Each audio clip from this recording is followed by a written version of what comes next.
What would you do if someone you loved dearly became a stranger before your eyes? How would you cope if the person you once shared a world with began speaking a language you could not understand and no longer knew who you were? Something mysterious happened to one family and it shattered the world they thought they knew. How could this family member find the strength to rise above such misfortune?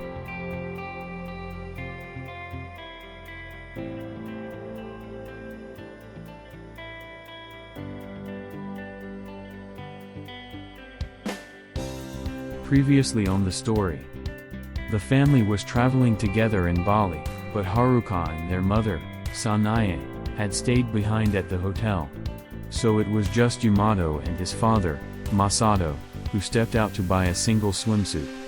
But the moment a police officer appeared before them, Yamato froze. A sudden, overwhelming fear, as if he might be taken away, seized him, and he hid himself from sight. Watching his son crumble under an unseen weight, Masato abandoned their plan and quietly guided him toward a nearby cafe. After taking a moment to cool down inside the air-conditioned cafe, they stepped back out into the heat. But Yamato halted. His body stiffened, and the resolve in his small frame hardened. He no longer wished to continue. Every movement, every glance revealed a child on high alert, scanning the world as if danger lurked in every corner.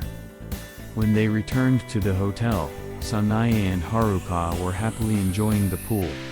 Before long, the four of them set out together for a walk along the beach. And in that gentle, sunlit moment, none of them could have imagined the future. A future in which Yamato would change beyond recognition. Episode 7. Yamato breaks down. The beach stretching out from the hotel was completely deserted, wrapped in a quiet stillness. In that vast expanse of untouched sand, the excited children burst into a carefree chase, their laughter scattering across the empty shore. Around them, rows of palm trees planted to enhance the hotel's scenery stood in perfectly even intervals, forming a quiet, deliberate rhythm along the shore.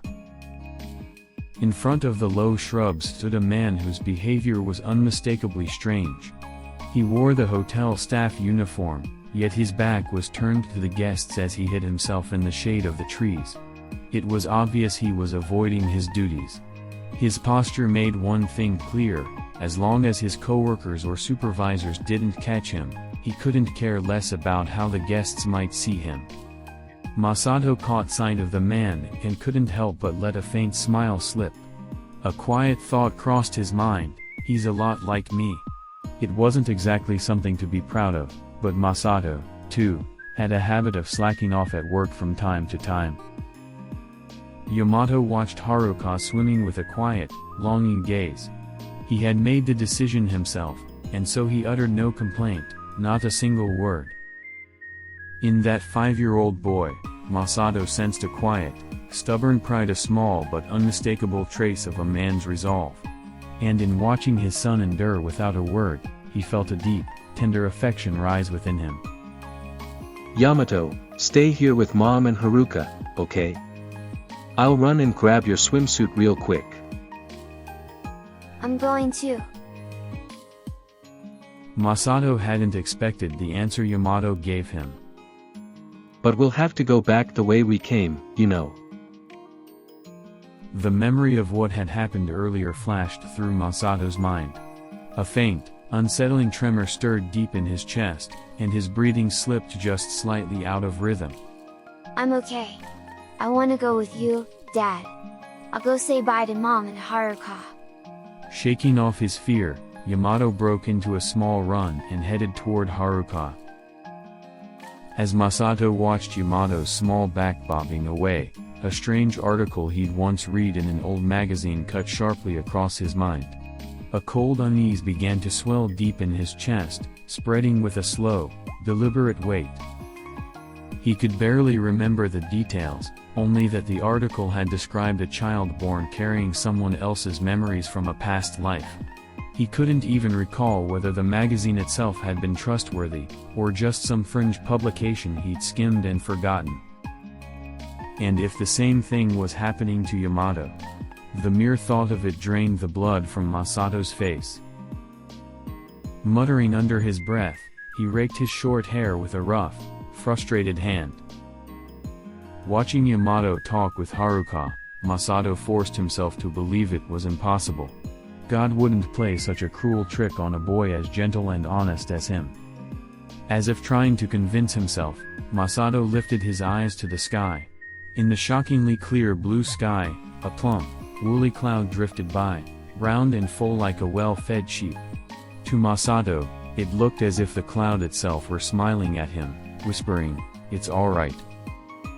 Forcing the unease back down into his chest, Masato started toward the department store again, with Yamato following close behind. Dad, do you think the department store has any cool swimsuits?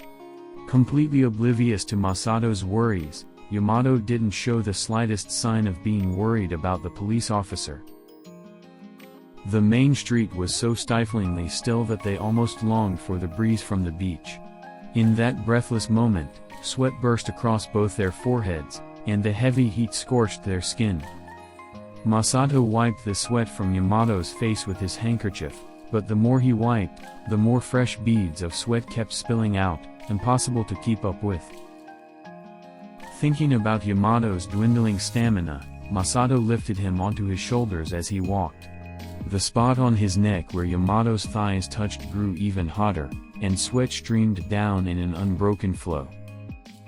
After they had walked for a while, Yamato's thighs suddenly tightened hard around Masato's neck, his small body going rigid. It was the exact spot where they had seen the police officer. There were no police officers anywhere nearby, only an elderly woman standing alone. Masato could feel Yamato's legs trembling in tiny, rapid shivers, the movement passing straight into his own body. "What's wrong, Yamato?" Masato lifted Yamato down from his shoulders and asked him again. Yamato's face had gone rigid, drained of all color. Deep lines creased his forehead, and a stark look of anguish was etched across it. My head hurts. Yamato curled up with his knees pulled tight to his chest, his face twisted in a despair so deep it looked as if he might burst into tears at any moment. It hurts. It hurts. The overlapping screams tore through the air, and his body kept trembling as if fear itself had taken control of him. Crushed beneath the unbearable pain, Yamato slowly, heavily let his eyes fall shut. As the world went black and consciousness slipped away, Masato lunged forward, arms outstretched, catching his collapsing son in a desperate embrace. His heart pounded as if it were about to explode. Losing Yamato, that was the one thing he could never allow. "Yamato! Yamato!" As if stripped of all reason, Masato paid no attention to anything around him and just kept shouting his son's name with desperate abandon. Yamato showed no sign of response, his small body frozen in place. A crushing question seized Masato's chest. What was wrong with his son? What had brought Yamato to this state?